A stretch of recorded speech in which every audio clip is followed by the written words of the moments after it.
For this simple and flexible shop project, I start by cutting a piece of 1/2-inch plywood and a piece of wood that will form the runner for the sled.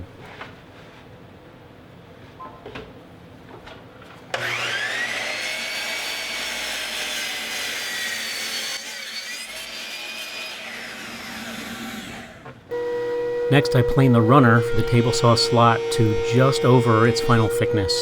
At this point, I wanted to leave it thick so that it stands just proud of the surface of the table saw table for gluing up the plate on top of that.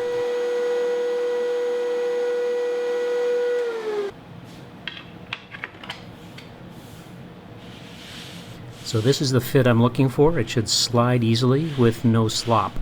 I'd rather have it a little on the tight side here rather than loose. I can always adjust that later. Next, I glue the runner to the sled, and here I alternate with strips of PVA wood glue and CA glue in between just to accelerate the process of getting it to tack.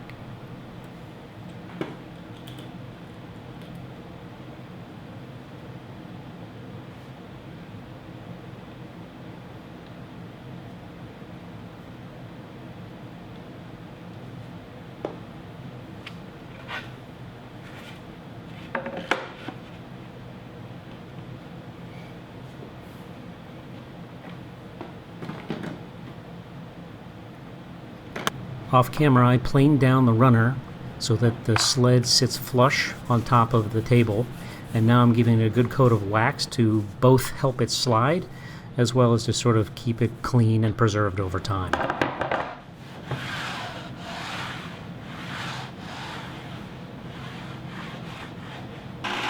Here I'm now raising the blade through the edge, and I'm going to push it across to get a nice flush zero clearance cut on that edge.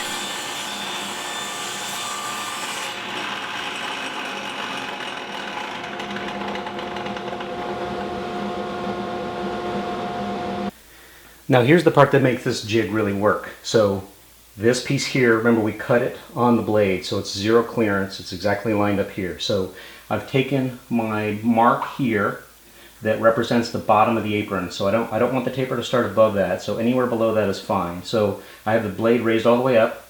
I bring this over so that it contacts the first tooth just below that mark. Then down here at this end, I've brought this mark that represents my 1-inch bottom. That is over right on the edge here. So that automatically sort of creates that taper in this face. And the flexibility of this is I can now just take a piece of scrap, put it here to mark that spot, and I just use a little 23 gauge pin nailer. Just put some pins in there.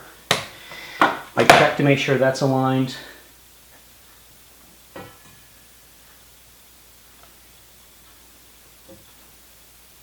That ends where I want it as well. So I bring this piece that'll support the back and hold it in position.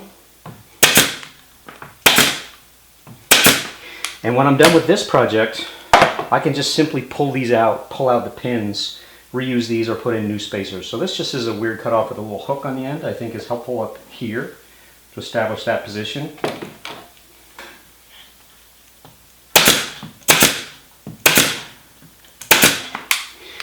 And this is now ready to go. So I can just make sure I secure this in place. At some point in the future, I may put a slide on here with toggle clamp or something like that, but for the purpose of this cut, I think I can hold it down, staying well away from the blade.